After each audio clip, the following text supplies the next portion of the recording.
Season 5, Episode 57 of Brackets, Bubbles, and Bit Stealers. I am Sam Fetterman. That is Jonathan Litskin. Jonathan, how are we doing? Oh, just wonderful, Sam. Just wonderful. It's Friday, which means we have a couple solid games tonight of college basketball before our full Saturday slate. We have a lot of good stuff tonight, actually. We have a MAC Friday. We have some huge rivalries in the MAC, and we have some huge rivalries elsewhere in college basketball. But we have to lead off previewing a game that's going to start before this podcast is finished, probably, between Yale and Princeton at 5 o'clock on ESPN2. So if you're not watching this live and you're listening after the fact, this game has already happened. So you can feel free to skip this part if you want. But that's why we're covering it first, because if you are watching live, you'll need to know it now. Yale is 4-0 in the Ivy League. This is the first meeting between these two teams. This is the first of 4 back-to-backs in the Ivy League. There are 10 games left in the Ivy League season. There are 6 weeks left in the Ivy League regular season. 4 of those weeks, the teams will play Friday, Saturday, and the other 2 weeks, they will just play either Friday or Saturday. And for Yale, at 4-0, having won 3 of the 4 games by at least 15, they have not they have not played Cornell or Princeton yet, the other 2 top teams in the league. But they are the highest ranked team on KenPom in the Ivy League. Meanwhile, Princeton has been pretty much the opposite of that. Princeton has been playing everything close. I wrote this in Rise and Shine this morning, but I think I didn't count, but Princeton's won games on the last possession against Iona, against Northeastern, against Rutgers, against Akron, against Dartmouth, and against Columbia. 6 games this year they've won on the last possession. They are at home. They have arguably the 2 best players in the conference in Xavier Lee and Caden Pierce. Xavier Lee had the game winners against Dartmouth and Columbia. Caden Pierce had the game winner against Rutgers. Jonathan, what are you looking out for in this matchup? I'm looking at a Yale team that attacks the rim pretty often. Not that good at it, but they attack the rim pretty often against the Princeton team that is not very good at protecting the rim. I think when it comes down to it, Yale has guys like Pulakitas, Mabang. They're pretty much their entire rotation is really aggressive getting to the rim, whether that's from the post or from the perimeter. They're 92nd percentile, in field goal attempt percentage at the rim. Yale is like 353rd nationally in block rate. So I think that even if Yale is not finishing a bunch of those attempts, with how much they'll get to the rim, they should be able to get to the line a ton. And I think that favors Yale. I look at the Yale rim protection. They're going to need to get a big game. They're going to need to get a big game from their rim protection down low, because Princeton, if the 3-pointers aren't falling, Princeton has really struggled to get in the paint this year. But, I mean, they're going to try to do a lot of different things with the ball. Xavier Lee, he's going to try and do a lot of different things with the ball.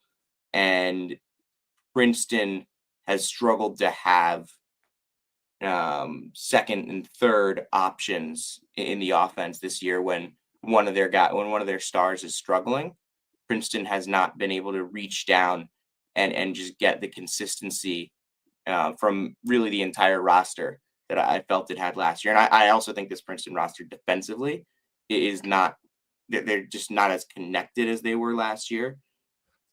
And I think this is a good matchup for Yale, but especially considering Yale is going to put the reigning Ivy Defensive Player of the Year in Bez and Bang on Xavier Lee. But Princeton coming off a loss at home, it's not a building that Princeton loses in very often. I know Princeton lost to Yale in that building 2 years ago and 3 years ago, but I can't get myself to say that Princeton's going to fall to 3-2 in the Ivy League, Jonathan. I know that the matchup favors Yale Mm-hmm. in the idea that they're the better inside team. They're playing better basketball right now, and they have the matchup I mean, Xavier's a bigger guard for the Ivy League at 6'4". I know he's a little slim, but he's actually gotten a lot stronger last few years. Bezenbeng matches that size, matches that strength, and I think that that's going to it could bother Xavier Lee, but the one thing about Xavier Lee is that he has come through when his team has needed it, and I think Princeton just ends up squeaking by tonight because he's gonna come through late. It's gonna be what Princeton games have been all year. They're gonna fall behind, and they're gonna have just enough because they have the most talented player on the floor and probably the two most talented players on the floor. Yeah, it's tough to bet against Princeton, especially coming off a loss last weekend against Cornell. I mean, losing 2 in a row at home would be unprecedented. Falling to 3-2 in the league would be unprecedented. I'm still gonna take Yale after saying that, just because I like the matchup so much for them. But like, I wouldn't be terribly surprised if Princeton came out and played one of their best games of the season because they are desperate to win this one. Princeton needs it really bad because you drop 2 games at home in the Ivy League. Princeton did not lose a game at home in the Ivy League last year. They went 12-2. They got the number 1 seed in the Ivy League tournament by 1 game because Yale lost at home to Brown and Cornell lost at home to Brown. So Princeton has already lost a game at home this year in the Ivy League. They lost to Cornell last weekend. It was an impressive performance by the Big Red. They lose 2 games at home, and they still have to go to Yale on February 15th and to Cornell on March 2nd, which is actually not a back-to-back. It's a Sunday. They moved that game for ESPN so it can be on national TV. But Princeton needs this win. And when Princeton has really needed to lock in, whether it's the second half of the game down by 10 or going on the road to St. Joe's, playing Rutgers in a big game, they've locked in when they've needed to. And I think that they're going to do that at some point tonight. And Xavier Lee, Caden Pierce, Dalen Davis, they're going to make enough shots at the end to win this one for Princeton. All right. Moving forward, Dayton at St. Louis Arch Baron Cup tonight, Jonathan. Just kind of quickly going over this because we do have a big Saturday slate to get into. But St. Louis is right now 6-2 in the A10. They are coming off a win at home against VCU, where there was a fight in the stands. This building tonight is going to be packed. I saw West Pine Bills posting the Ticketmaster map for this game. There are not a lot of seats available. This place is Chaffetz. How many exactly does Chaffetz seat? It seats 10,600. I don't know how many they're gonna get, but it's gonna be a lot of people at this game. And St. Louis is gonna be the best St. Louis crowd of the season, of the Josh Schertz era so far. And will it be able to push them over their arch rivals who just lost by 20 at the Riley Center? Yeah, I think they will. St. Louis right now is 88th since the start of the new year in Torvik. Dayton is 144th. The fall off that Dayton has had since conference play started has been shocking. And maybe we thought maybe they might have fixed some things last weekend when they knocked off St. Joe's at home, but that wasn't the case. They go on the road earlier this week, lose by 22 at Bonaventure. St. Louis is just playing much better basketball right now. They're healthier than they've been pretty much since the opening game of the season when Robbie Avila was hurt.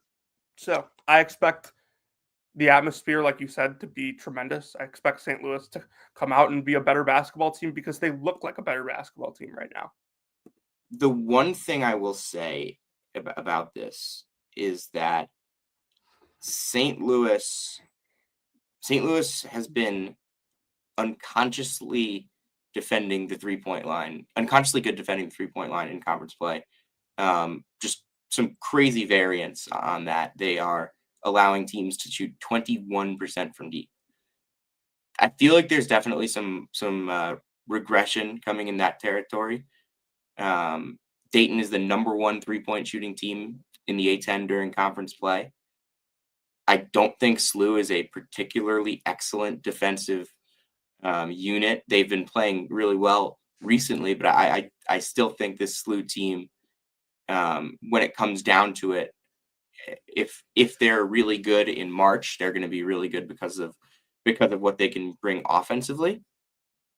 And I think that would be the area I'd look for in this game is do we get that positive regression to the mean on the St. Louis side? Because I think the key for Dayton, Dayton hits 9 threes in this game, 9 or more threes in this game. I think that's what they're going to need to hit to win. Because I know St. Louis is going to come out and hit threes because Dayton has not defended well at all last couple of months. Yeah, if you want to go on the road and pull an upset, hitting a bunch of threes is probably a good place to start. That's the number I'm going to set, 9, because I know they hit 8 in home wins against Loyola and St. Joe's, but they've won. When they lost on the road to George Washington, they hit 4. They lost to UMass, they hit 6. Their road win against Duquesne, they hit 13. I'm gonna say go hit 9. Go hit 9 threes, and we'll go from there. And then I think the biggest rivalry that nobody talks about in college basketball. I don't think there's a single rivalry where the players and the coaches and the teams and the fans, I mean not the fans, but like the people that are really embedded in this. I don't think there's a single rivalry where the people really embedded in it genuinely hate each other more than Akron can. Yeah, I'm pretty unfamiliar with, the rivalry itself. Obviously, there's a lot of passion in the MAC. Not your MAC, but the football MAC. Hey, be nice. Yeah, I mean it's a primarily football league, but like there's good basketball programs in here, and Akron is having a really good year right now. Yeah, 8-0 in the league. Akron's 8-0. They're going for 9-0. These are 2 good programs on the road at Kent. I mean, this is going to be the most hostile environment Akron plays in all season, and it might be one of the craziest environments we get this weekend in college basketball, and we're going to get a bunch of crazy environments. Kent is a tremendous defensive team, very disciplined on that end. Akron is the number 1 offensive team in the MAC. It should be a fun game. I don't know what's going to happen. I have not watched enough of either of those teams. I did see Akron for a half in person at Princeton, and they blew a 15-point lead. Classic Princeton. But this is going to be a really, really fun one to keep an eye on CBS Sports Network. I'll have it probably. I'll be following it somewhere because there's going to be MAC games on. And then Indiana Purdue, 8:00 Fox. When they scheduled this game, they probably thought that Indiana would, when they scheduled this game for the big Fox slot on the Friday night, the week before the Super Bowl, they probably thought it would be a much more important game. But Indiana, 5-5, has lost 4 of its last 5, going on the road to Purdue. I don't really see a path for Indiana to win this game. Yeah, I frankly don't expect to see much life from them.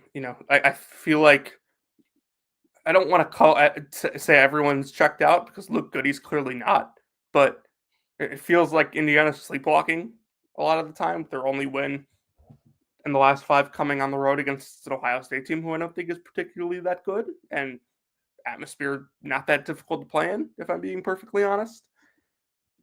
Yeah, I mean, I don't really see many matchups here where Indiana can take advantage. This is a Indiana team that has been, kind of behind the grain for years now analytically, versus a Purdue team that is really efficient in the way they go about things. It's a significant coaching mismatch. We all know that. And, when you put all of that combined in with, what effort are we going to get out of Indiana? doesn't seem like a great recipe. Any other games that you want to get in on tonight quickly before we move to Saturday? Looking through it real quick, I don't believe I I do. I Go, just go want to Marist. just a couple of like quick, very fast notes. Penn coming off its two best performances of the season, or two game stretch of the season, back to back wins against Harvard and Columbia by 15 each. They're home this weekend. They get Brown and Yale. Brown tonight. This should kind of be a real interesting litmus test for where Penn is at this point, because they were looking really bad. Really, they were 4-11 after starting 0-2 in conference play. Now they're 2-2. They are in the thick of it. If they can win tonight, they'll put themselves at 3-2, above 500 in the Ivy League, and give themselves a legit chance to make Ivy Madness. And then Mount St. Mary's is 0-4 since Terrell Ard went down. He went down in the Sacred Heart game. They ended up winning that game on a buzzer beater, but they're 0-4 since then. And Terrell Ard, there is currently no timeline for his return. They go to Merrimack tonight. That's not the greatest of sights for them, having to play against a team that is 8-1 in the conference right now. Let's get to tomorrow. The big game tomorrow is a nooner, or 11 a.m. for Jonathan. Florida at Tennessee.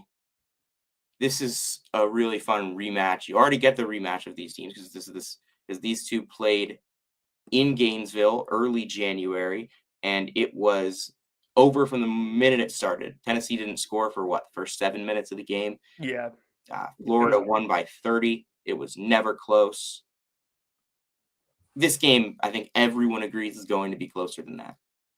Yeah, I expect Tennessee to come out really fiery. I think this will be a really good defensive performance from them.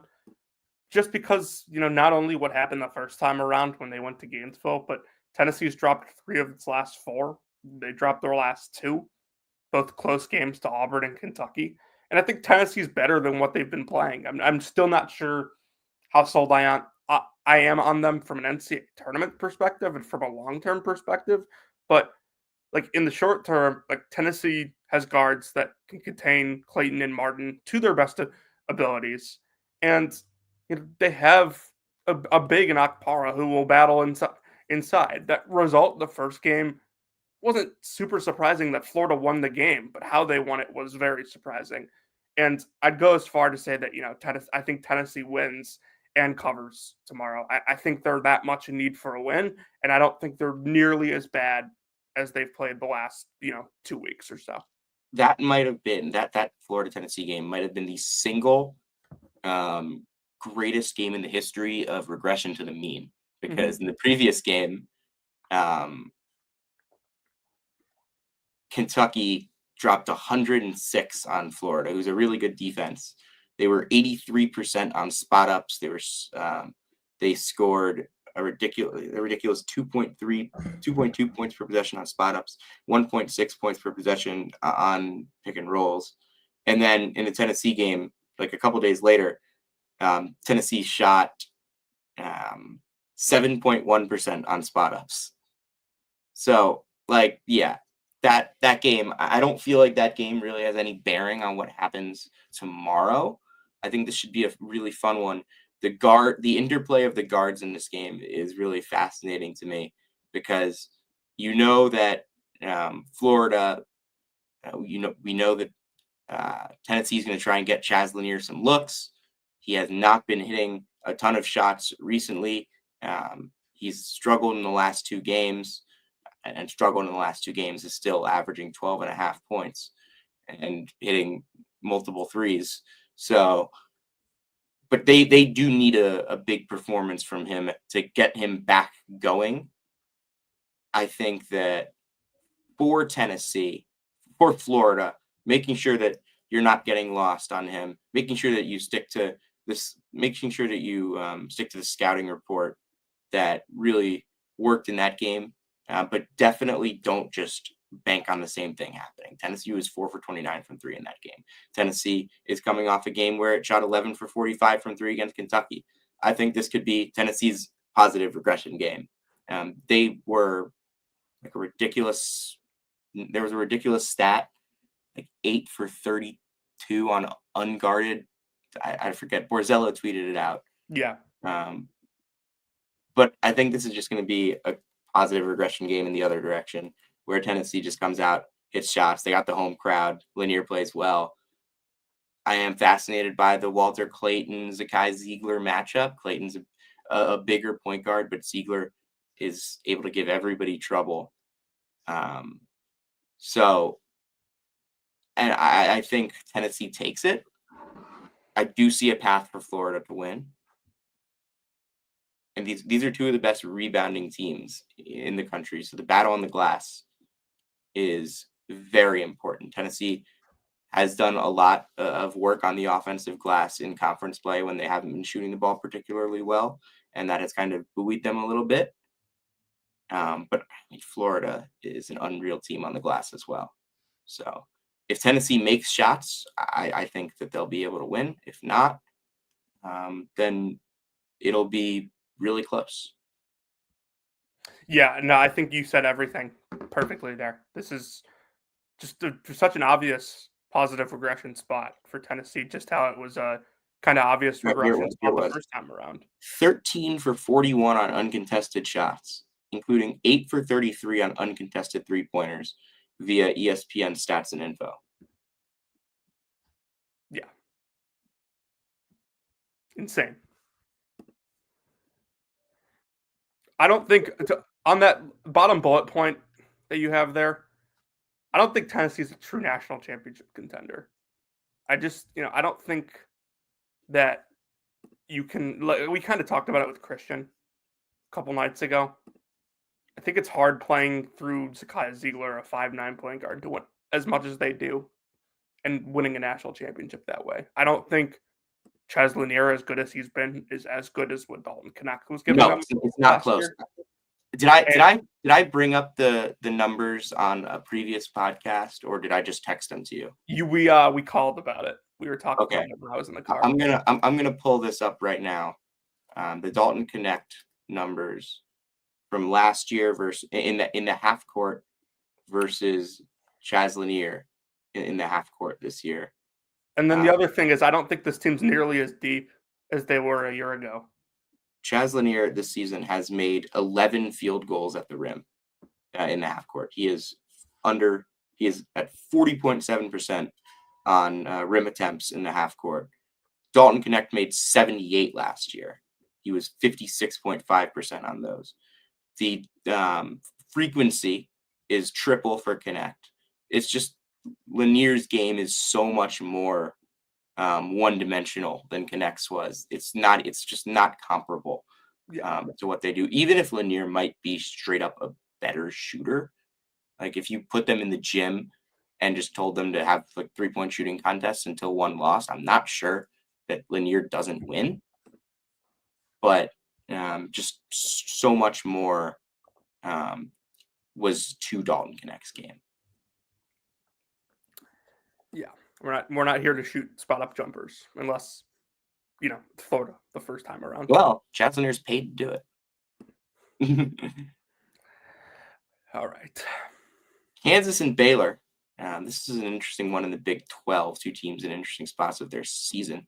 Kansas played its first game in 5 years without DeJuan Harris against UCF. We don't know if he's going to be available for them against Baylor tomorrow, but DeJuan Harris, Jonathan, is 1 minute away from breaking Danny Manning's all-time Kansas career minutes played record. Mm-hmm. That is how much DeJuan Harris has meant to this Kansas program. And they really struggled defensively without him. They were just, it just didn't feel like Kansas basketball watching them against UCF. And part of that is just because it's DeJuan Harris. You didn't see a number 3 on the floor in that game. But Baylor is coming off a loss to BYU, but VJ Edgecombe has been unbelievable over the last couple of weeks. He has asserted himself as exactly what we thought he was coming in, exactly what the people that were highest on him thought he was coming into the season. Um, Incredibly active defensively, incredibly athletic, and he's been hitting outside shots, a ton of them. 48% in conference play, Jonathan. How can Kansas stop VJ Edgecombe? The short answer is like KJ Adams, maybe.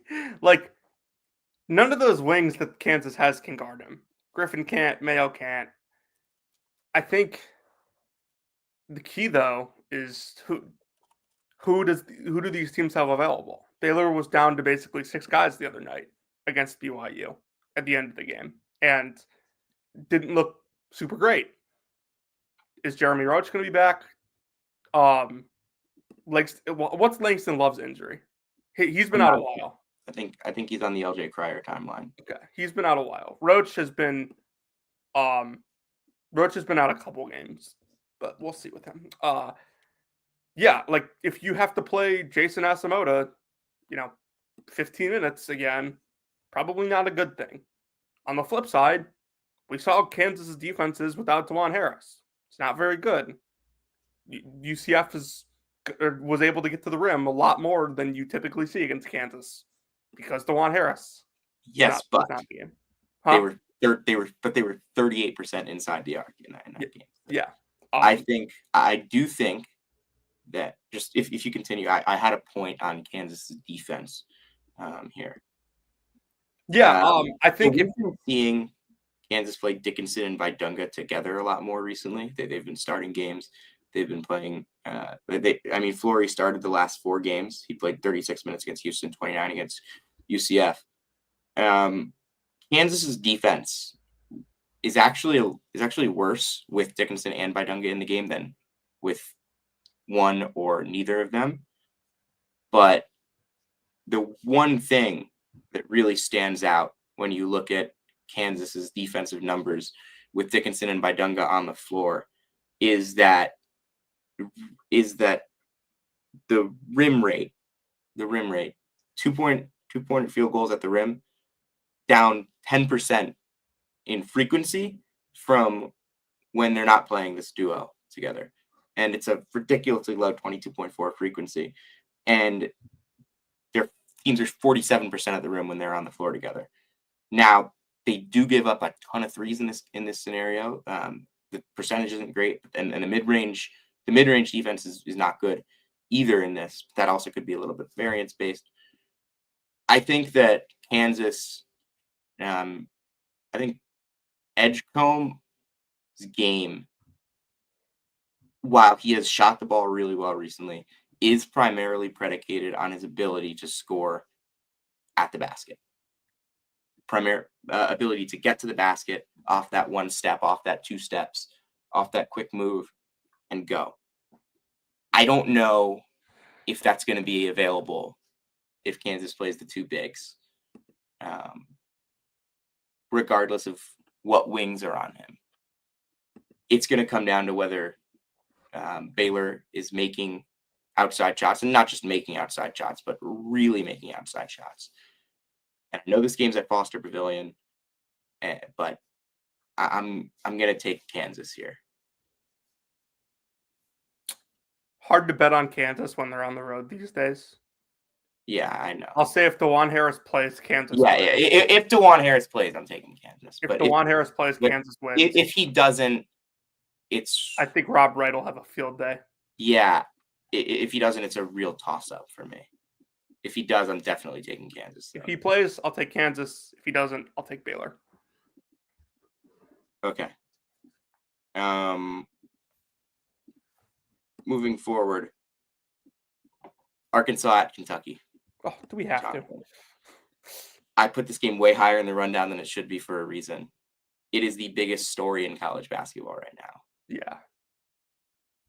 The discourse around what reception John Calipari gets at Rupp Arena. I'll give you 20 seconds. Go, Jonathan. I don't understand why there's discourse. He's gonna be booed, right? Like Yeah. in in, in 5-10 years, he won't be booed, and they'll like him there. But they all wanted him out, like no less than 9 months ago. Yeah, and I think that's kind of where the complicated part comes in. Like, he left. He saved them $30 million, and they hired a coach they love because of it. And like, The people sitting in the crowd, it wasn't their $30 million. exactly, that's the thing. Nobody gives a crap. No, that like the nuance to this conversation doesn't matter. It's a conversation that within itself, maybe the nuance is important to the context, but the nuance doesn't matter to Section 213 row Q. If you haven't read CJ Moore's incredible story that went out on The Athletic this morning on Mark Pope and Kentucky basketball, like, please read it. You'll understand the reference then.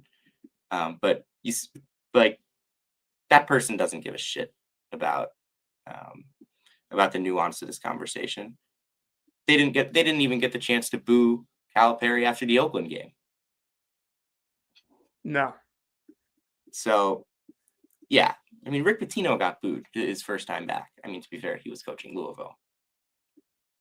But, yeah, they'll boo Cal. I don't think there's a real discourse here. There's been discourse on Twitter. I think no, that's not what I meant. There has been discourse. I don't think it's like serious discourse. All right. Just any thoughts on the game itself? I mean, it's new school basketball against whatever the hell they're running at Arkansas. I mean, I don't expect it to be particularly close. What's the line on this game? Ken Pom says 84-73 Kentucky. Yeah, CBS has it at 11.5 right now. I don't think Arkansas stands a real chance here. Okay. Yeah, I would agree. Arkansas without Boogie Fland, I just don't see how this is going to end well for them. Kentucky's defense is not great, but Arkansas's offense is 15th in the SEC. They just cannot hit shots. This is going to be one of the craziest crowds you see all season. Kentucky by more than the spread. I don't know. That is not gambling advice. I will say that is not gambling advice, but this has all the vibes and all of the points to me of just Kentucky just demolishing Arkansas. Yeah. All right. Gonzaga against St. Mary's in a huge one in the West Coast Conference, Jonathan. 11 p.m. in Moraga. Gonzaga is 7-2 in the WCC. They just demolished Oregon State 98-60 after losing to them 12 days prior. St. Mary's has won 9 in a row.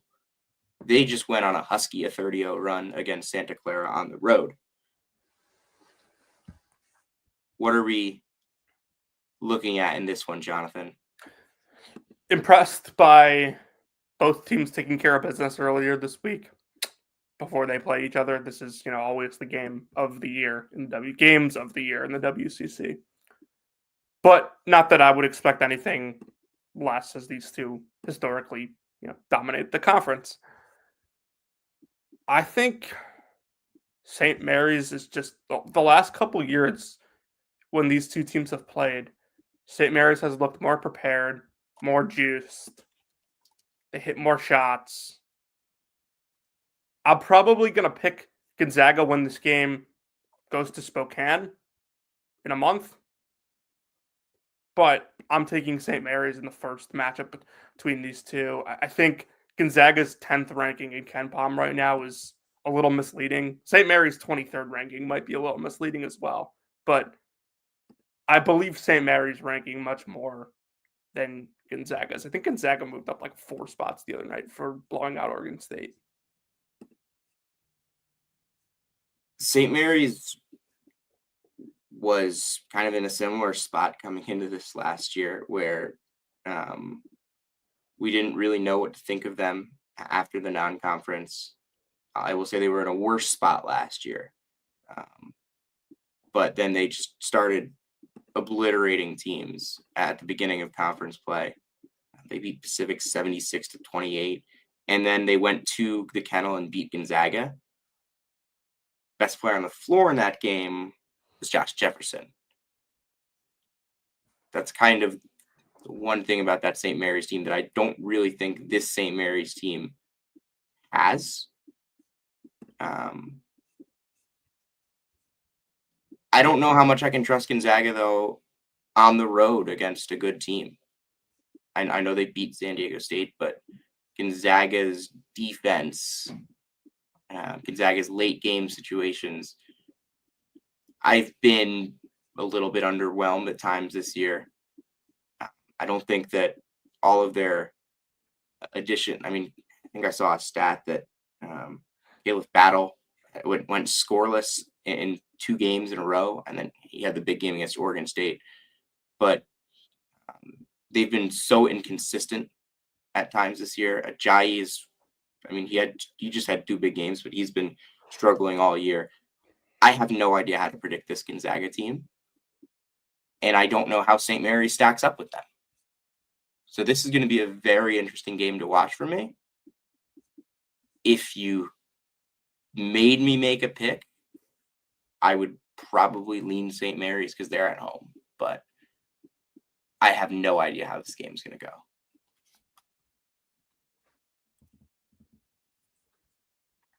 All right. I'll take St. Mary's. I kind of already said it, but I'll say it again just so you guys know. St. Mary's is going to win. The number 30 game on Ken Palm tomorrow is the game that is being hyped up like it's the biggest game ever on ESPN. The only game that they've ever hyped up on ESPN this year, I feel. Duke, North Carolina. It is a big game. Like every Duke, North Carolina game is a big game, even when North Carolina is playing Walker Miller and Andrew Platek. Mac Legends, Walker Miller and Andrew Platek. But there's no you can't think of a way that UNC wins this game, just like aside from like the magic of the rivalry. Voodoo. Yeah, like I do not see a spot where UNC has a matchup advantage. I'll be nervous naturally, but yeah, Duke's I guess they're technically guards. They don't play. They're not guard size, but like James and Proctor, like those guys in their positional size against Davis and Cadeau, the small guards of UNC, it seems like it could be a problem. And like, if Duke can make those guys frustrated, like how is UNC going to score? Genuinely, Duke is the number 3 defense, and on the defensive end, like I guess you're going to put Powell on Cooper Flag. You can't do that. There's no one you can. I mean, like I don't think there's anyone you can put on Cooper Flag. No, I mean, I think Malik Brown might be back tomorrow too. Oh well, yeah. I don't really see a path for Carolina in this game, unless Duke like 0 for 23 from 3. Come out with the same level of effort that they did against NC State. Yeah, that was a bad first half for Duke. Yeah. But then like John Shire called a timeout and they went on like a 10-0 run immediately. I saw someone mention this earlier this week and I was like, he's actually right about that. John Shire's timeouts this year have been like Duke goes on a big run every time after a timeout, it feels. Because in those timeouts, it's probably just Shire saying, remember, you're better than these guys. Yeah. Don't want to simplify it down to that, but he has. I wish there were stats I'd like to see. which teams have the most effective timeouts, I feel like Duke would have to be up there. Somebody mentioned that. I feel like I had to mention it as well. But I did think that Duke winning a game where where they came out really sluggish, their opponents made 2.5 times as many threes, and they ended up winning by double digits anyway. I mean, yeah, good, like not a good performance, but just kind of shows you the fact of what this Duke team is and what is expected of them at this point. They dropped from 1-3 in Ken Palm, beating an in-state rival by double digits. Trivia time, Sam. There are 3 teams in all of college basketball who have an average defensive possession length longer than Duke. Duke is 361st. Oh, who are the 3?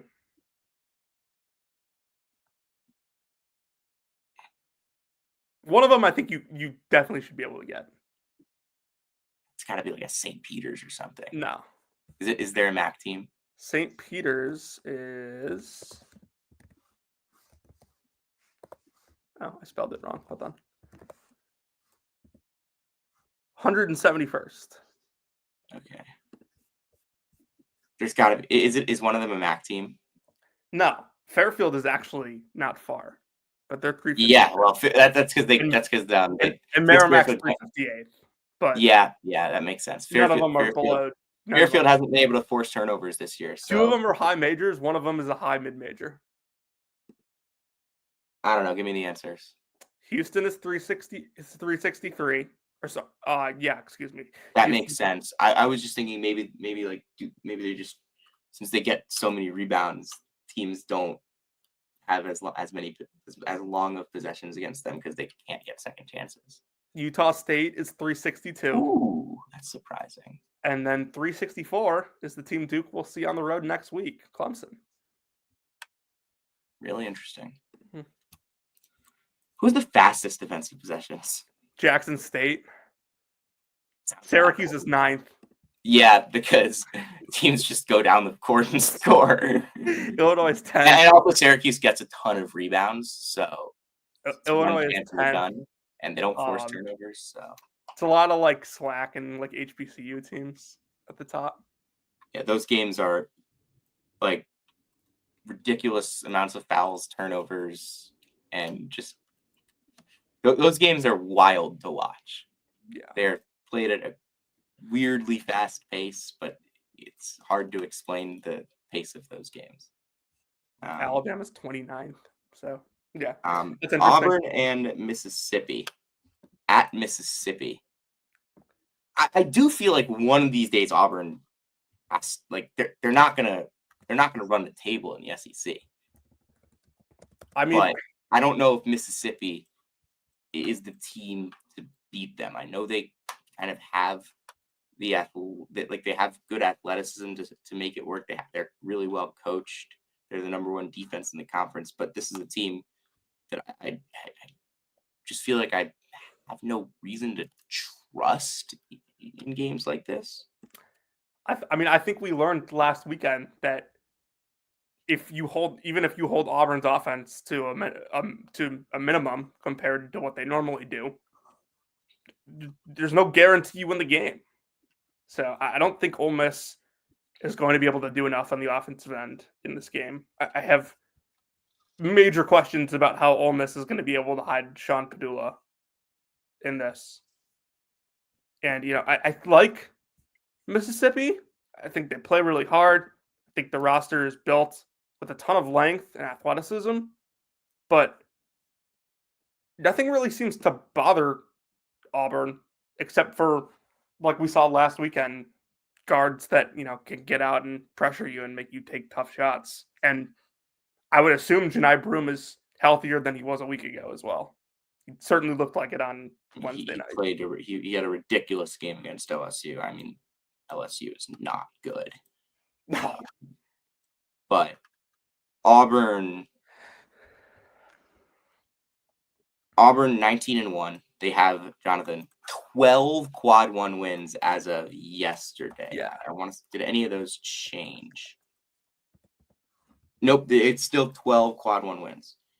Yeah. They are putting together like the best resume we've ever seen. Like Purdue had like 8 at this time last year, and that was a ridiculous number. Kansas 2023 Kansas had like I think they had 15 on the season. Yeah. Auburn has 12. Auburn's already at 12. And they have 8 quad one games left in the regular season. Plus the SEC tournament. And Georgia is 5 spots away from being quad one.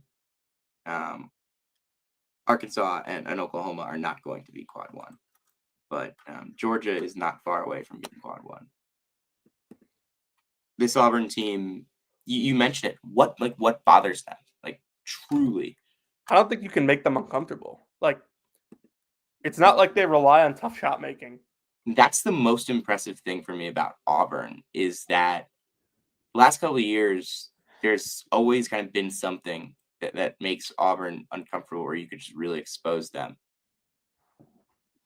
This year, they might be the most unexposable team in the sport.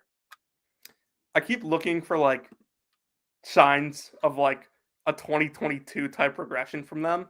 They just aren't there. At this point in the season, things had started to unravel in 2022 for them. And even at their peak in 2022, this team is way better than that team. The other thing I'll say about that team's 2 best players were underclassmen. Yeah, and this team has a 5th-year senior that is the best player in the country. Another 5th-year college player who is probably the 2nd best player on the team. Who do you think the best NBA prospect is on this team? Janai Broome. I kind of think it's Baker Mazzara. I think you're overthinking it with Broome then. I might be. I mean, Broome's thing for me right now is, and this is completely pivoting. He didn't look as athletic last weekend as he normally does, and obviously that's the injury. So, I think, this weekend, him getting back to normal Janai Broome and being at his normal athleticism is really big against an Ole Miss team that is built around that.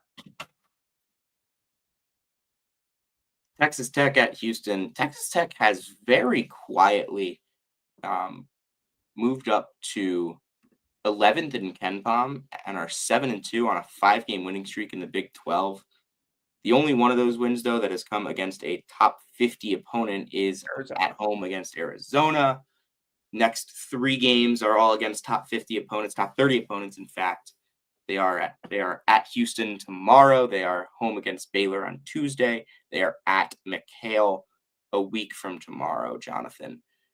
Has Texas Tech turned a corner? And also their one loss since the new year was a 1-point overtime loss to Iowa State.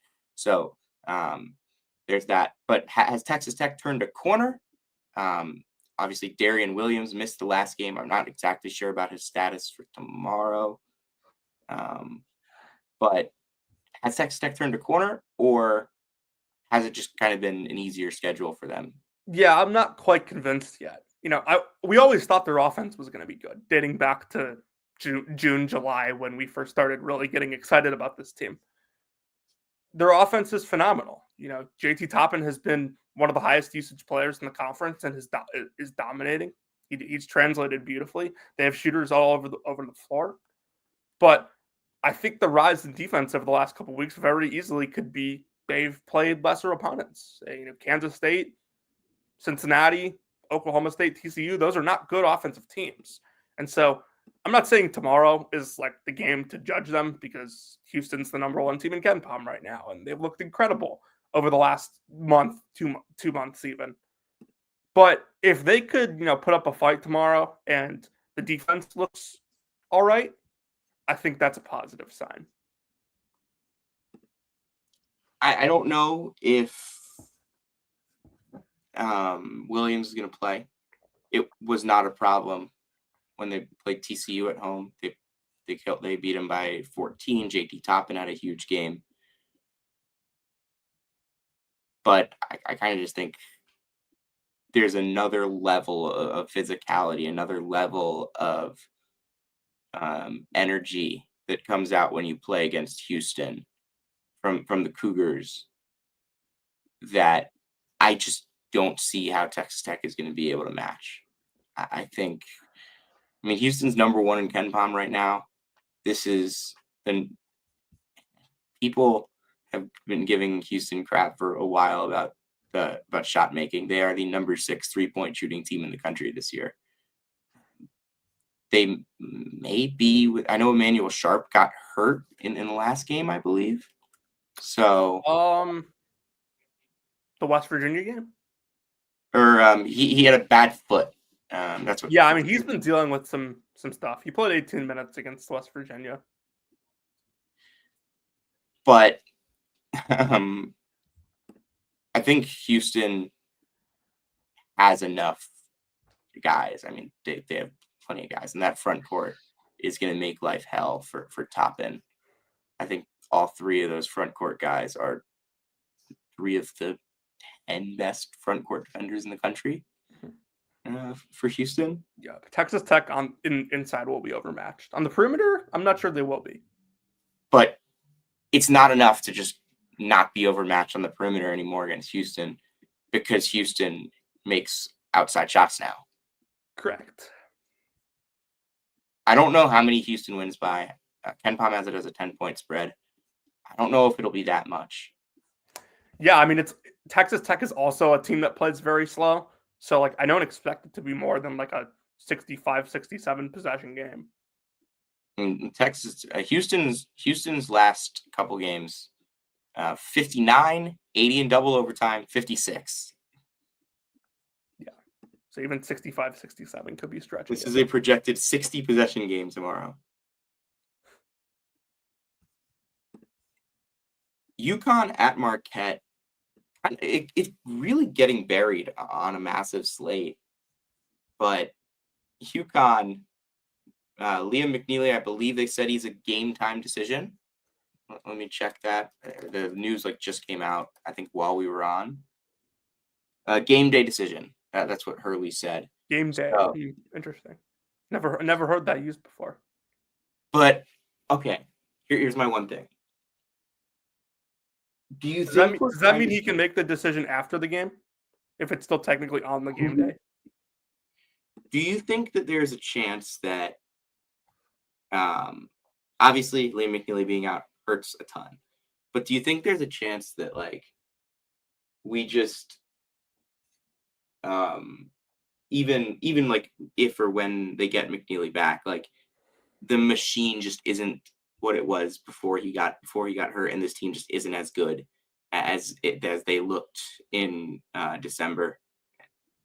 I feel like that's like a possibility. Yeah, I mean, go look at the 3 wins that they got that we were super impressed by at the time. Baylor at home, Texas on the road, Gonzaga. Yeah, that Baylor game was no Edgecombe, also no Caravan. Roach got hurt. Those 3 teams, I think, are probably significantly worse in our minds than we thought. I will say that the Texas game, they were completely annihilating them until Trey Johnson. Yeah, I mean, it's a complete coaching mismatch schematically. Yeah, I don't know. I don't think that my brain doesn't want to stop, believing there's a chance that UConn turns this around when McNeely comes back. But I kind of have been saying, they're the 125th ranked defense right now. They're so bad. Liam McNeely is not fixing their problem that they just foul everyone. They fouled everyone when he was on the floor. Yeah. Liam McNeely's not fixing that. He might give them some good defensive possessions, and he is a good defender, but that problem is not going to be fixed. I don't expect UConn to win this game regardless of him playing or not. And do I think he could help solve their problems and they can play well in the tournament for 2 games and get to a Sweet 16? Sure. But having an 125th ranked defense is beyond repair by one I think player. It's been so hard for UConn to just put together a full 40 minutes this year. they just really haven't been consistent in doing that at all. There have been 5, 6, 7, 8, 9, maybe even some games even 10-minute stretches where the team just falls asleep. And I think UConn will be energized. They'll get up for this game. It's on the road at Marquette. It's a big opportunity. How can you not be energized? I think they'll hit some shots. They'll play tough.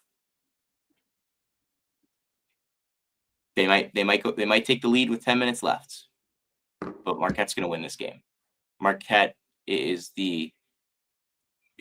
right now the more mentally tough team. They are the more physically tough team, and they are a better prepared. And I think they're a better prepared team for this spot. Going to be a big crowd. Mm-hmm. Fiserv's going to be rocking. UConn just hasn't been able to put together a full performance this year. And Marquette has struggled with that at times. We've seen Marquette go down. They were down double digits to Butler. They were down against DePaul. They were down big against Georgetown. So Marquette, I think, is far from perfect. And I think we'll see. I think there's a chance we see just how far from perfect next Tuesday when they play at the Garden. I also think, I don't think St. John's is perfect by any means, but I think St. John's has a chance to just really make a statement against Marquette. But this is the most important stretch of the schedule for UConn. At Marquette, home St. John's, at Creighton. UConn has never won at Creighton. This is the best St. John's team in a very long time. And UConn is a big, they're however many point underdog against Marquette. Ken Pom has it at 8. Ken Pom thinks that UConn loses all three of these. Ken Pom has UConn as an underdog in all three of these games. I think UConn's going to get one, maybe two. But the fact of the matter is that you cannot come out of these games without a win. Correct. You cannot. Yeah, I don't know if they're 15-9 heading into this final stretch. You put them squarely on the bubble. Yeah, you're like a bad loss away from maybe being out of the tournament at that point.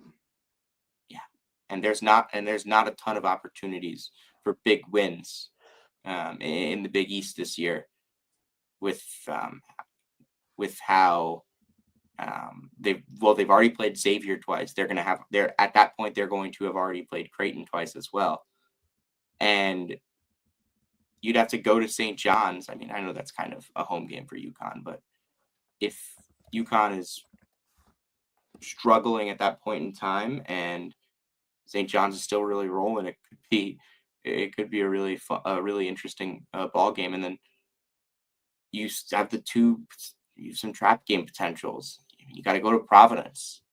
You've already lost to Villanova. UConn, I don't know how they're going to pull out. I don't know how they're going to pull out a win at some point over these next 3 games. I think they're going to have to, they have to, and they're going to get it done at some point. I don't know how, I don't know when, but they're not going to go 0-3 in these games. I just don't think a Dan Hurley coach team is going to let that happen. Especially if they get McNeely back in this game or in the same. And if they don't get him back in this game, they probably get him back for St. John's. Do you have any thoughts on the Marquette side of this? I feel like we kind of ignored that. I think it's going to be a big game for Chase Ross, mainly because of who's guarding him. But he's, been one of my favorite players this year. Super efficient year for him. He's really taken not quite the usage jump that I thought, because Cam Jones has just completely taken over that. But he's had a great year.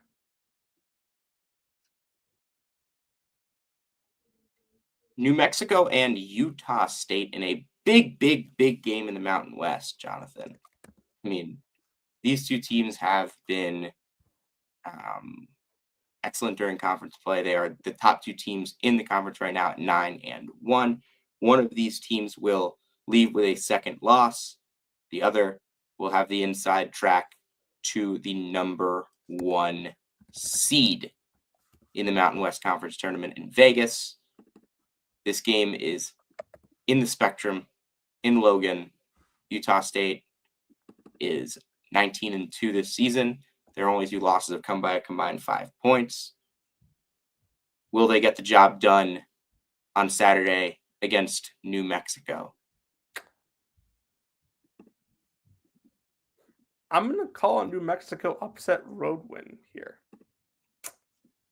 I think this is a team, Utah State and New Mexico have both had their down games recently.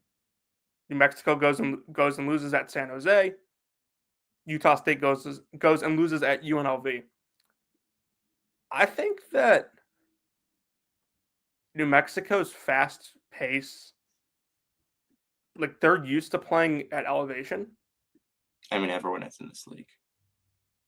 Isn't like half the teams at elevation and half of them not? Yeah, but they all play a lot. But going on the road isn't changing elevation for them here. It's like I think it's a slight change. So, I think New Mexico right now is in a position where they are more in need of a win. Squarely on the bubble right now. A win here would put them pretty comfortably in the tournament, I would imagine. At least for the moment. Yeah, that San Jose State loss is really bad. And I mean, they have 2 bad losses. Yes, they do. And I think New Mexico is going to be able to speed them up. Utah State, I don't like they have guards that handle the ball, but I don't think they have like one individual guy that I really trust taking care of it. I like Martinez, I like Falslove as players, but I don't think they're true point guards. And I think New Mexico will be able to get up and pressure them. Utah State has been an excellent outside shooting team this season, especially in league play. They're shooting over 40%. They're not really turning it over. I mean, this is a New Mexico team that wants to speed you up, but they're also really stout on the inside defensively. Nelly Jr. Joseph, I think, has taken a huge step defensively this season from last. He was a good defender last year for sure, but I think he's a lot more comfortable in the Mountain West this year than he was last year, and I think he's also taken a step offensively for sure. So I see where you're going with this. Amzil has also been good for them defensively. They have the pieces to make this happen. I will say that New Mexico doesn't make free throws, and to win this game, they're going to have to make their free throws. They're not coming in here and beating Utah State by a margin where free throw differential won't matter. That is absolutely true.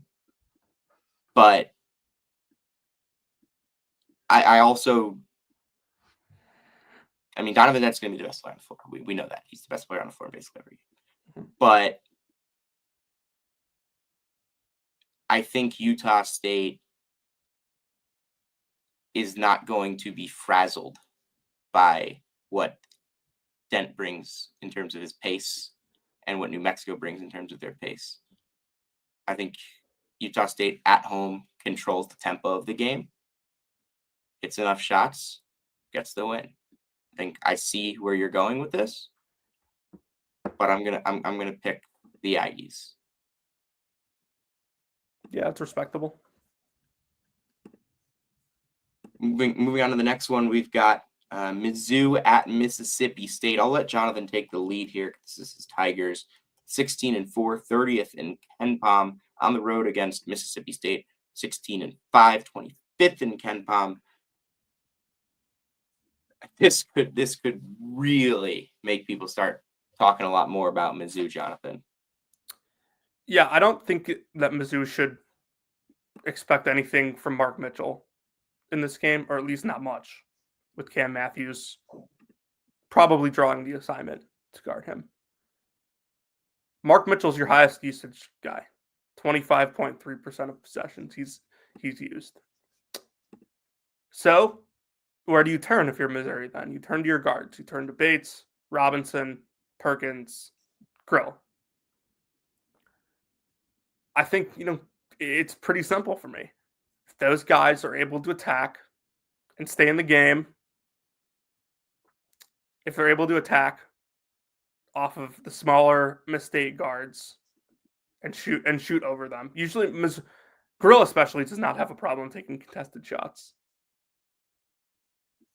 If Mizzou makes outside shots and guards are able to penetrate and get in the lane and play in transition, I think Mizzou can go into Starkville and win. However, I also, before I get off of the Mizzou stuff, Mizzou's had a week off to prepare for this. Miss State just had to play a really fast game against Alabama earlier this week. However, counterpoint is this is a Miss State team that should be really hungry. Just lost at home to Bama. I've struggled over the last couple weeks, showing a little cracks in the iron after a really good first 2 months of the season. And the double-digit win at Memorial is aging pretty well. Yeah, very, very, very well.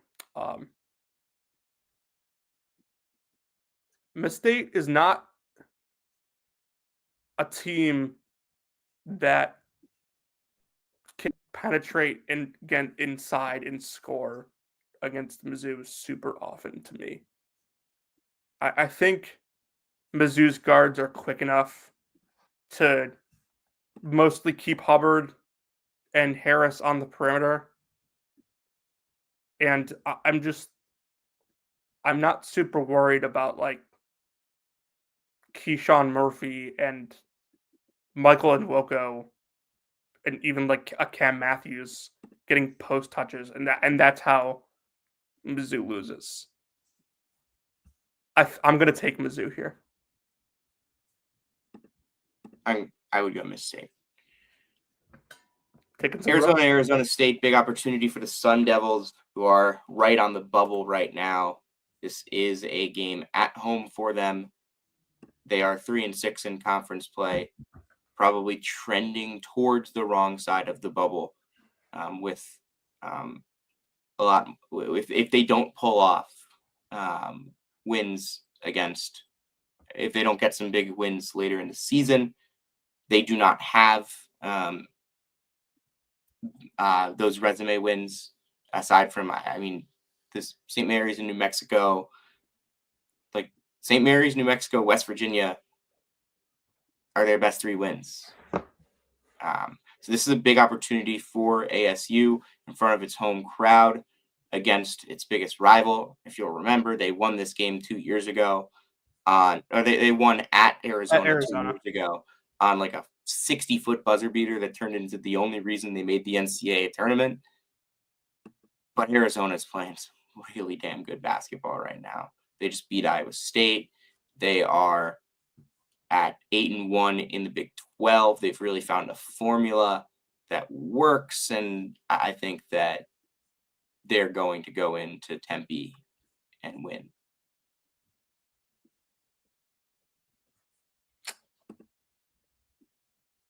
Is Quaden's going to play? Should check that. I don't think he's going to be a super huge factor in the game, but like Sean Phillips playing more than like 12 minutes is not a great way to win. He injured his ankle last Thursday and tried to play through it against Iowa State, was not healthy enough to play against Colorado. TBD if he will play on Saturday. All right. I'm going to assume he doesn't play, and I'm going to say Arizona. If he doesn't play, Arizona's winning by a lot. Yeah. If he does, at least you have a good rim protector in there. Excellent rim protector, one of the best in the country. Yeah, even at his size, he's phenomenal. I don't know how Well, I'll tell. On paper, this would be a tough game for Arizona to hide Anthony De La Orsa defensively, because Arizona State's guards are really quick off the bounce, and they're super. The way Arizona State plays, you have to kind of be able to stay in front of your man. Like, you're not just chasing around a guy. You have to be able to guard 1-on-1. But Arizona State takes such bad shots that, like, I don't know if it matters. So I'll take Arizona either way. It'll be a lot closer if Clayton's plays, though. Wisconsin at Northwestern, another big one for the bubble. Northwestern, I haven't really looked at a ton of bracketology, but I would have to assume Northwestern is fading. They're like last 8. They're like first 8 out, depending on what you look at right now. This would be a big chance to get a big win. They have lost. They started 1-1, 10-3, and now they are 12-9. They are 2-6 in their last 8. I kind of think this is they are going to be done with most of their really tough games on the schedule. They do have to go to Ohio State and to Maryland, but this is their last opportunity for a big home win until March, when they'll play UCLA, and who knows if UCLA will still be a quad 1 game at that point. Not that the wins are the thing that's keeping Northwestern out. They have the Maryland win, they have the Illinois win. They don't really have any outside of that, though. But they lose. They're kind of getting to a point where 10 losses on the first day of February is not a great formula, Jonathan. Yeah, no, it's not. It's in a really bad spot. I actually have been pretty impressed with this Wisconsin team, even with the loss to Maryland a couple nights ago. I think they're a much better team than they were a year ago. Obviously, a better offense. Defense is just kind of surface level relative to the rest of the Big Ten, in my opinion. But this is a game where, being at Northwestern, you expect a lot of Wisconsin fans to be there, because a lot of Wisconsin alumni live in the Chicagoland area, and Madison is not far from Evanston. It's a very drivable place to go on the road. I think Wisconsin's probably going to be able to pick on Nick Martinelli a little bit defensively. Getting Tanjay, even Blackwell, isolated with him. It's probably not the best recipe for success if you're Northwestern. And Wisconsin has really not gotten a great year out of Max Klesmit either. Still believe in him for sure. I think Wisconsin's offense is a lot better than Northwestern's defense, which is what I would call the two strengths of these teams. And so I'll take Wisconsin. I'm picking a lot of road teams lately. Wow, it's very uncharacteristic for me. And Wisconsin's been making a lot of outside shots in conference play. And they make a ton of free throws. Yeah. Big on the road. Yeah, I just think that Wisconsin they are a team that I think their game is their game. Whether it's home, road, anywhere, like they're gonna play. They're gonna try and do the same type of stuff. I know they haven't really played much on the road, and they have lost 4 games on the road this year. Their only road wins are Rutgers and USC. But I think they'll add Northwestern to that tonight or tomorrow. It feels like a Friday night game. It does feel like a Friday night game. Because every Northwestern game is a Friday night game. Yeah, and I mean, like, also if actually Northwestern hasn't played on Friday night since December 6th, but they played on Friday, November 15th, November 22nd, November 29th, and December 6th. I think if Wisconsin gets to the line as much as they want to, there's a pretty significant drop off to Northwestern's bench from their starters. I swear Northwestern, there's no way they only played 2 Friday games all of last season. It feels like it's more. That's not 3 Friday games, but one of them was Jackson State. I swear they're on Friday every week. Minnesota is always like the 6:00 Sunday game. So Yeah, that's the worst slot of them all. yeah, because nobody cares. Kind of quickly run through these next two. Vandy and Oklahoma. Oklahoma just they got that important win against Arkansas last week, and then immediately lose to Texas A&M. Oklahoma's 2-5 in the SEC. This is a must. I feel like this is must win for Oklahoma because look at their next 2 games. Is this season trending in the same direction for Oklahoma that it was last year? Where like we get to a point in February where it's like, oh, please win enough games to make the tournament so I can pick against you in the first round. I saw some numbers on Jeremiah Fears. Jeremiah Fears in conference play. He is. Oh, it has not been good.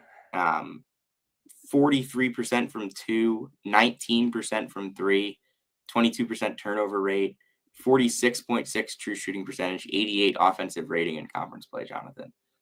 He scored 0 points in 19 minutes against Texas A&M. Yeah. Not great. Not great. He hasn't been good when Oklahoma's played up a level. So Vanderbilt 4-3 in the SEC. Coming off the big win against Kentucky. They've had a week off. But I do feel like this could be a letdown spot. Just like coming off the big win, a big emotional win, going on the road. That's true. I don't think Vanderbilt is as talented as their record. I think they're a very well-built roster. We talked about this. But I think if Oklahoma is the more desperate team, they need this win.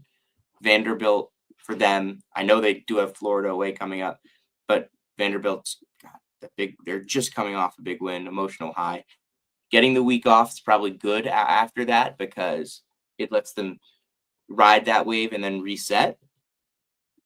But I'm going to take Oklahoma. I think they'll hit shots. Vanderbilt's defense is not great. Oklahoma, this is a spot where I think they will be able to get to the rim, and that's when Fears is at his best, when he's able to get to the rim. Yeah. And then Creighton, Villanova.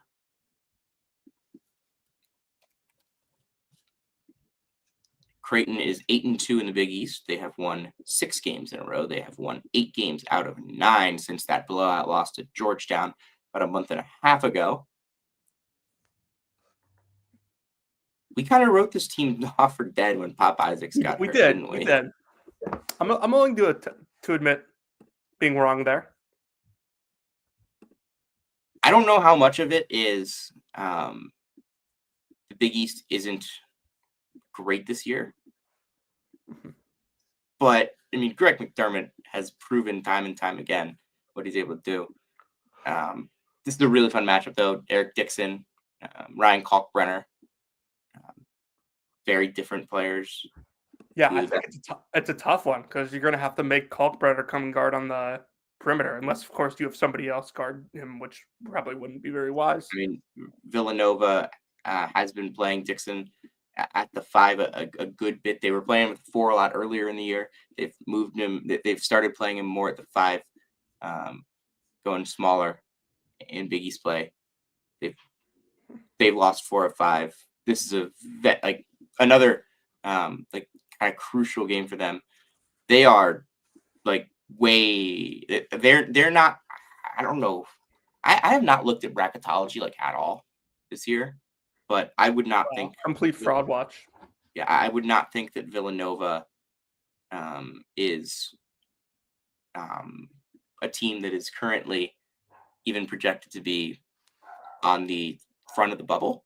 They have some tough losses. The Virginia loss and the Columbia loss have not aged particularly well.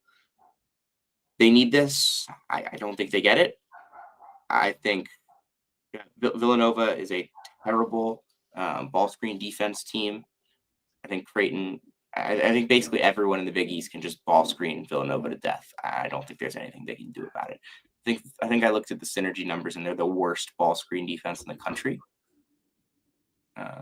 I just don't think there's. I just think you get Ashworth probing. McAndrew had some shots. He's been struggling recently, but I think this is a game where he can come in and hit some shots. Kalkbrenner's been playing really, really well. He's been KenPom game MVP in each of their last 6 games. Get him on the short roll. He's had 3 assists in 4 of his last 5 games. He's been making some plays for them. Get him on the short roll, and Creighton will win this game. Yeah, I'm going to go Nova here. I just think that if you can pull Kalkbrenner out of the lane and force him to guard Dixon on the perimeter, it's going to open up driving lanes. And I don't really trust Creighton's perimeter defenders to be able to keep the wings of Villanova and the guards of Villanova out of the lane. 2 mid-major games to keep an eye on Saturday. Shooting 97% from the free throw line. He's absurd at the line. That's insane. Two mid-major games to keep an eye on tomorrow, Jonathan. We'll start in Phoenix, Utah Valley and Grand Canyon, a battle at the top of the WAC. 7-0, Wolverines 6-1, Antelopes. Utah Valley is a really interesting ball club. They do not take or make a ton of threes. They are very good on the defensive side of the ball. But they are not a terrific effective field goal percentage defense. They are based around not fouling and grabbing a ton of rebounds in conference play. The KenPom splits are really weird. I have not watched much Utah Valley this year, but they are on a 10-game winning streak. They just won on the road at Cal Baptist and at Seattle on last Thursday and last Saturday. That's really difficult to do. Those are two good ball clubs. Cal Baptist is 4-3. Seattle, they're 3-4, but they went over UC San Diego, that went over Washington, both of those on the road. Seattle's not a bad team. Now they have to go to Grand Canyon. I just don't see them winning 3 big road games in a row. I mean, I know they beat Grand Canyon earlier in the year. Grand Canyon's going to want revenge. Grand Canyon is they've won all their games since then. Grand Canyon's going to win this game. Yeah, I watched this game actually the first time around, and to me, it felt like Grand Canyon got down in that game and just started forcing. Like, they looked like they were trying to prove that, hey, we're the more talented, more athletic team, and we're going to try to show you that, and that's how we're going to get back in this game. It didn't work. Utah Valley is a very disciplined defense, like you said, but going down to Grand Canyon where the atmosphere is always great, and Grand Canyon actually has been playing so much better lately. Ty Grant Foster finally finding his rhythm that he was missing earlier the year, and I think Grand Canyon not only beats Utah Valley to tie them for first place in the conference, I think they destroy them. The last game I want to talk about on Saturday before I kind of just let you go into some Saturday stuff if you want is Army and American. You probably didn't think we were going to be talking Army and American on the pod, Jonathan. But Army just beat Colgate for the first time since 2021. The Black Knights are 6-3 in the Patriot League. They are 1 game back of first place. First place is American, who is 7-2 in the Patriot League, led by Matt Rogers. Is he the favorite for Patriot League Player of the Year right now? He probably is. Considering he's leading the best team in the league. He's an excellent shooter. He scores at all 3 levels very efficiently. He is at a 72% true shooting percentage in conference play, Jonathan, on 29% usage. He's actually not first place on KenPom for Patriot League Player of the Year. Austin Benigni from Navy is. Yes, he is. I don't know how that's possible. I mean, he's good. Benigni's really good. He's been a Ken Pom game MVP once in Patriot League play. His team is 5-4. Matt Rogers has been a Ken Pom MVP 4 times in Patriot League play, including back-to-back and a win against Colgate. He had 26 points, 8 rebounds. I mean, Matt Rogers is awesome. I don't think Army's going to have like any ways to. I don't think Army just has any way to guard him. I think Alan Spack is. The Army's interior defense is not very good. Not at all. They are the dead last in the Patriot League in 2-point defense at 58.6%. They're the best 3-point defense. I think Army's going to be able. I think our Army will be able to score because I think this Army team has some offensive players that can get to the basket, and I don't think American is a great defensive team either. But American, it's a mismatch. Rogers against everyone in that Army front court. Yeah, Sam, I actually just looked it up. Another trivia time for you. When is the last time? Because right now, Colgate does not have any players in the top 5 in Ken Pom for Patriot League Player of the Year. When is the last time that happened?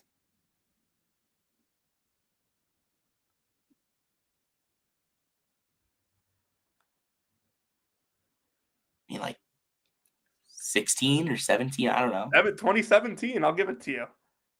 2017. Because I mean, I know like they had, I think Jordan Burns' freshman year was 2018. Mm-hmm. I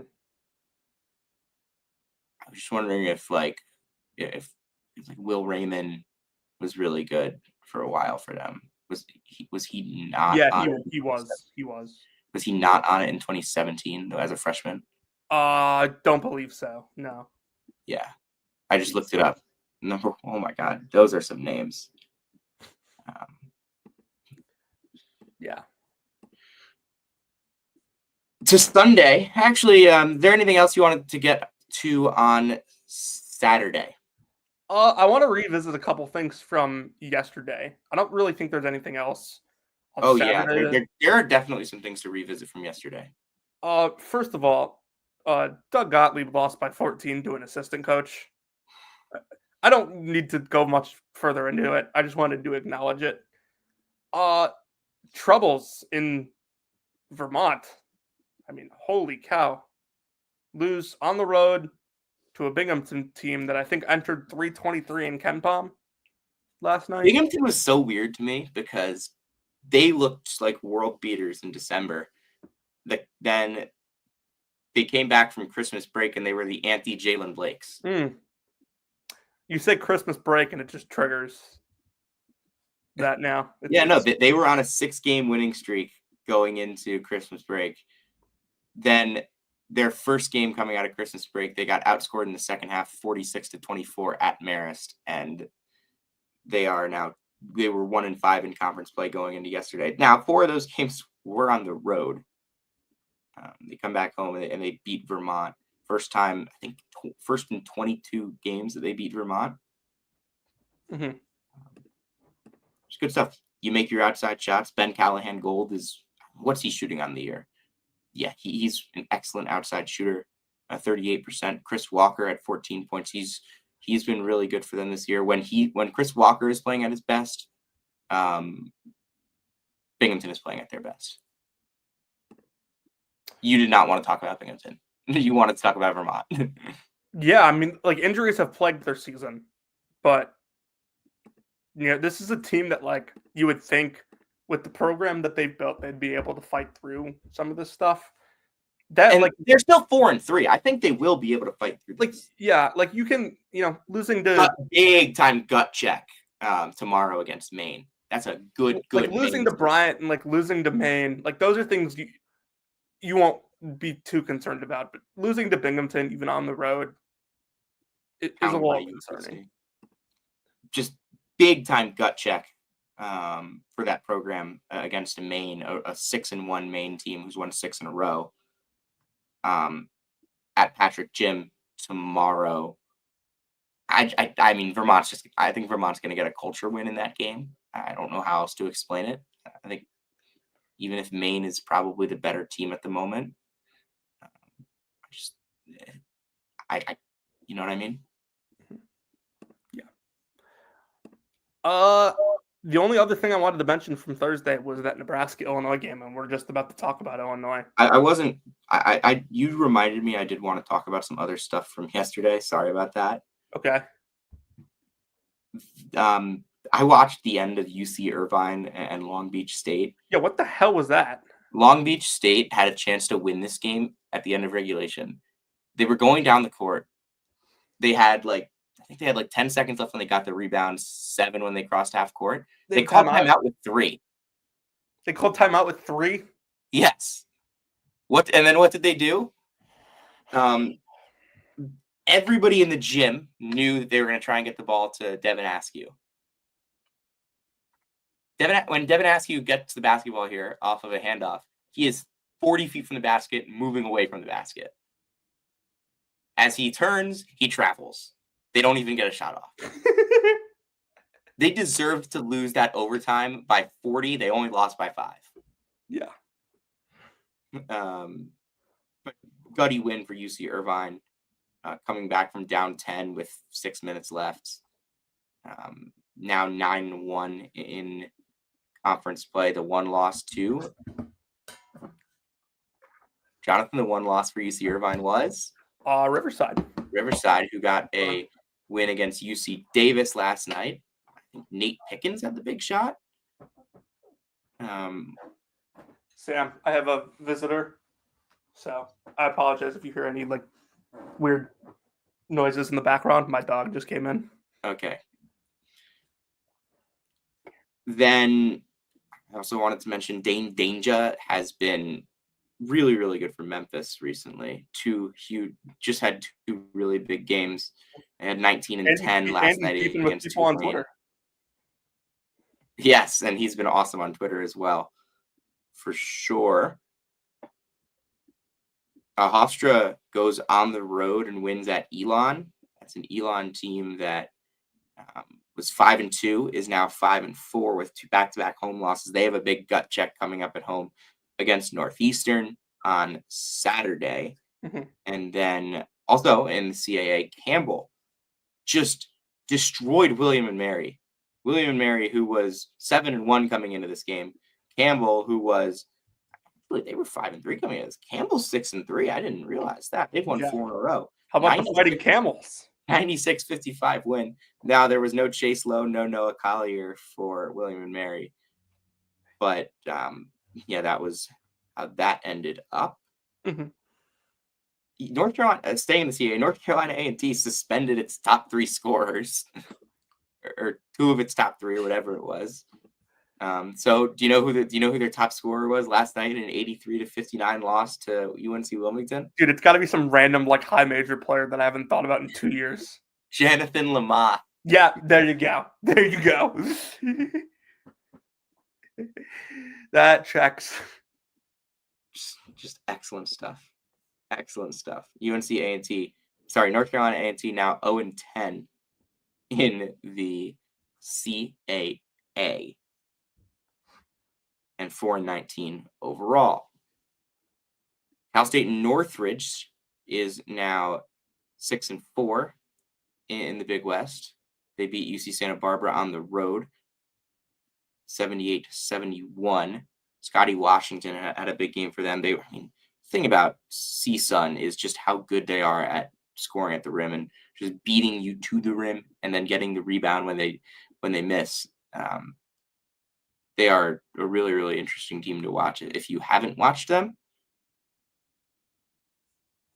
I think that's it for me going over stuff from yesterday, unless I missed something. Mm-hmm. Oh, yes, I did. Pacific did it again. Oh, yes. How could we forget? Dave Smart owns David Riley. And shout out Cal Poly for back-to-back Big West wins. Cal Poly with its first Big West road win last night, Jonathan, since January 27th, 2022.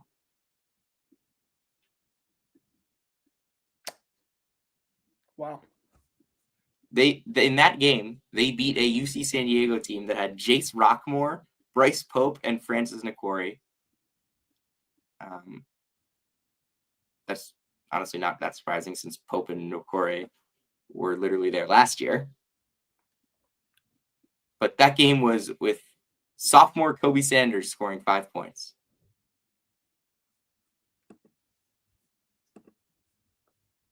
Wait, that wasn't even a Big West game. UC San Diego wasn't even in the Big West at that point.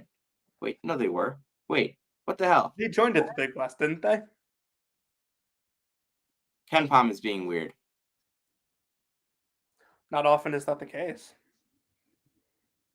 But like that was also like Cal Poly's only Big West road win that year.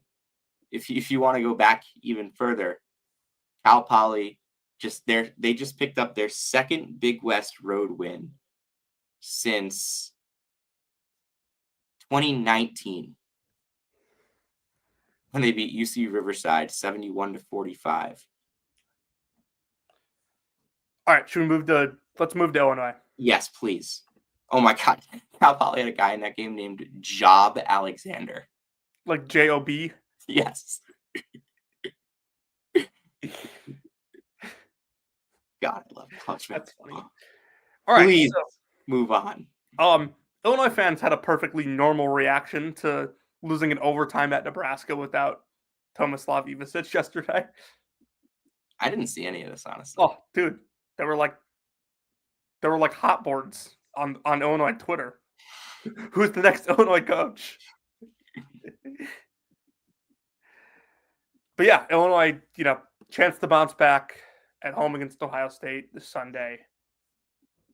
I don't think that last night's loss was too disappointing. Like maybe Illinois fans were mad in the way it unfolded, but this team is clearly not as good without Ivicic. And I think that's going to continue to be the case. And he has mono. It takes a little while to get over. I don't really have any thoughts on this game. What concerns me more about Illinois is what concerns me the most about Illinois is how much they rely on Kasparis Jakashinas. I don't like relying on a freshman point guard as much as they do with him. And I don't think they take very good shots sometimes. I think I agree. Their entire offense is KJ ball screens. Yeah. Mm-hmm. And he's very good. I think KJ is awesome, but you're right. He's getting you can't wear him down.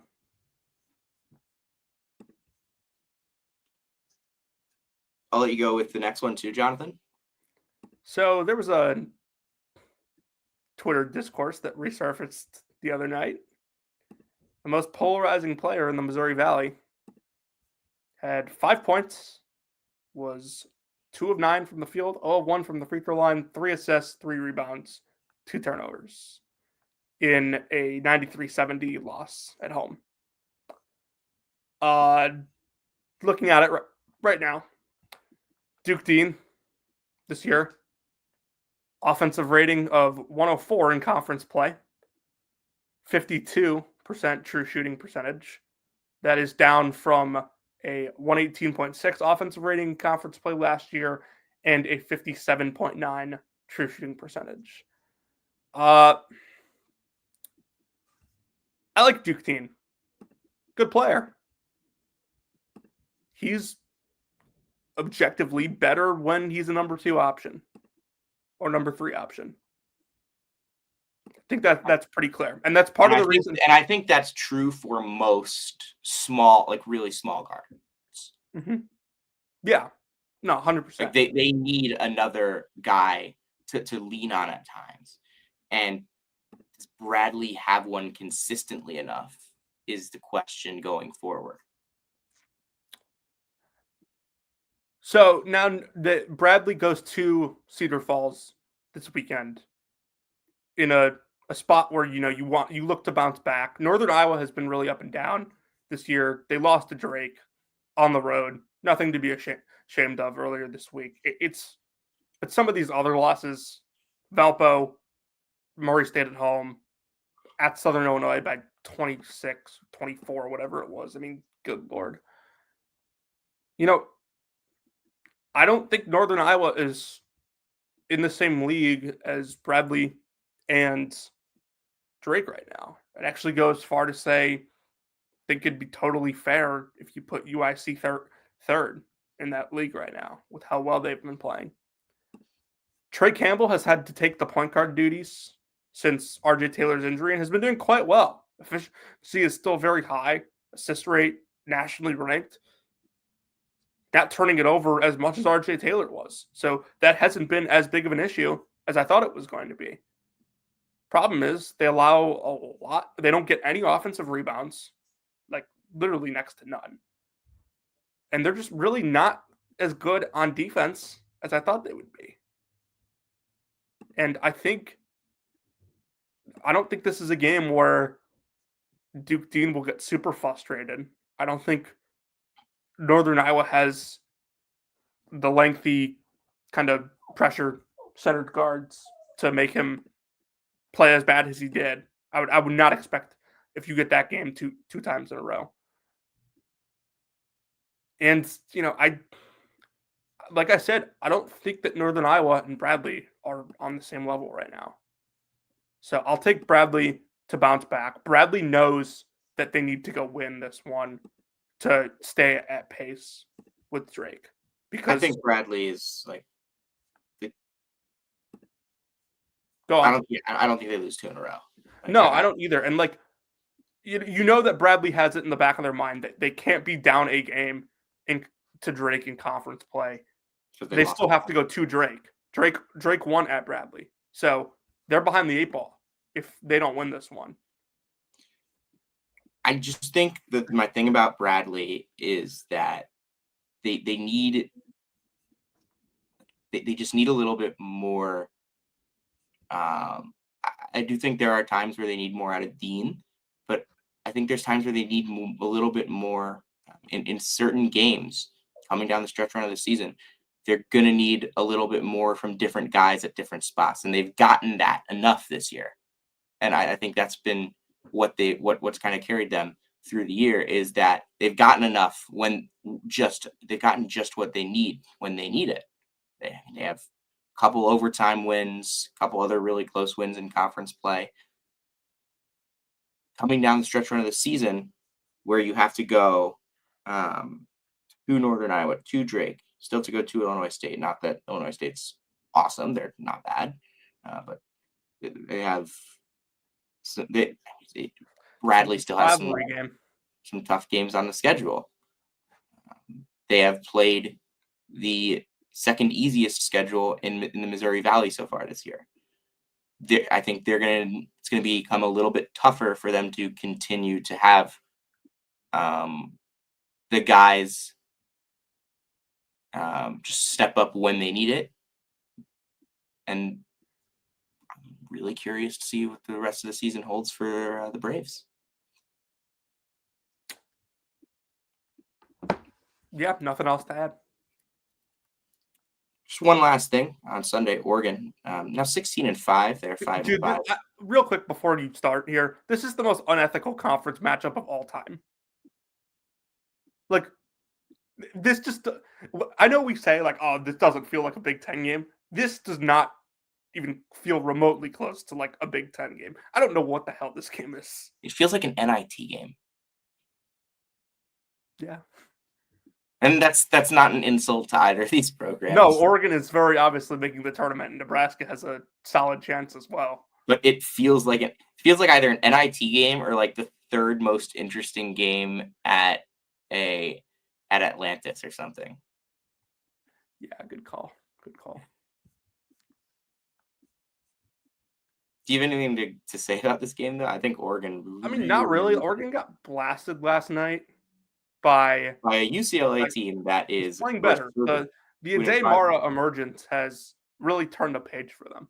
I wanted to talk a little bit about UCLA. They don't play this weekend. They host Michigan State on Tuesday. We'll get into that. We'll do a show tomorrow night, right? Yeah, I'm not going to be able to watch much tomorrow. But we'll do a late night show. Mm-hmm. Yeah, no, I really have no thoughts on this game. I just think Horkin really needs a win. Nebraska's on the road here, right? Nebraska's on the road, yeah. Yeah, okay. All right, Jonathan, anything else to add for this weekend? Welcome to February. I think we're officially in the home stretch here. There's also a bunch of really interesting games on Sunday in the mid-major slate. North Dakota State and St. Thomas is a good one to keep an eye on. Robert Morris and Wright State. I know Wright State isn't great, but Robert Morris has been really impressive. Robert Morris last night, 106-53 winner over IU Indy, Jonathan. They had 7 players score in double figures in this game. Can you name one of them? No. Okay. Cam Woods, Josh Omajaffa. Cam Woods. Alvaro Folgaris, DJ Smith, Marion Dickerson, Ismail Plett, and Dylan Miller were the 7. They have won 6 in a row. They are 8-4 in the Horizon League. This is not a spot that Robert Morris has not won more than 10 games in the Horizon League since ever. They went 10-10 2 years ago.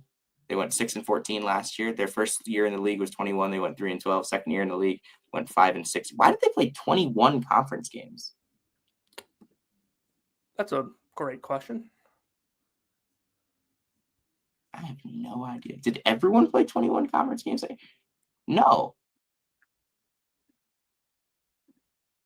What the hell? Oh, I have no idea what happened 2 years ago, 3 years ago in the Horizon League. But that's an interesting matchup in the Horizon League. Fort Wayne and Milwaukee is another really interesting one in the Horizon League. Those are the 2 top teams in the preseason poll. Cleveland State is 2.5 games ahead of Milwaukee for first place right now, though. Mm-hmm. This is a huge game for both of them if they're going to have any chance to catch the Vikings, who go to Northern Kentucky on Wednesday and then host Milwaukee. Winners of what, 13 straight? Winners of 13 in a row, the second longest win streak in the country.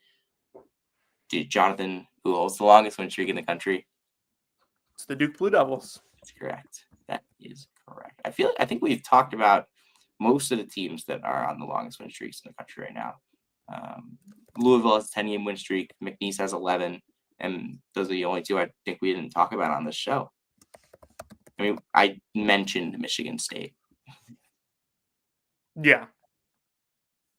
Schedule hasn't quite gotten harder for them yet. It will. One very last thing before we go. Bring your own bucket night. Bring your own bucket night at Omaha. If you're not familiar with this, when Omaha, I think, did we talk about this on Tuesday? No, we didn't. Okay. When Omaha wins, associate head coach Kyan Brown takes a trash can and beats the crap out of it with his foot, his hand, his arms, a baseball bat, a chair, anything. Beats the crap out of the trash can. Omaha is offering a promotion where if you bring in a 5-gallon or smaller trash can to Baxter Arena tomorrow, they will fill it with popcorn for you. And I hope that if Omaha wins, they line up all the trash cans that people brought in, and Kyan Brown just beats them. I mean, do you guys know how you build culture and fan base in college basketball? Do you guys understand how big a 5-gallon trash can is? Like, that's a lot of popcorn. All right, we gotta wrap up. Yale Princeton is about to tip off. Jonathan, you want to take us home? All right. If you came to hear about Tyler Self and where he is working, you came to the right place. If you came to see where is she? Wrigley. Oh, you came to the right place. And if you came to hear about the latest happenings, Caleb Grill, you came to the right place. We're actually talking about the latest latest happenings with Caleb Grill and basically We every are. episode We these got to talk days. about. We got to do a Tyler self-employment update soon. This has been season 5, episode 57 of Brackets, Bubbles, and Bid Stealers. We'll see you next time.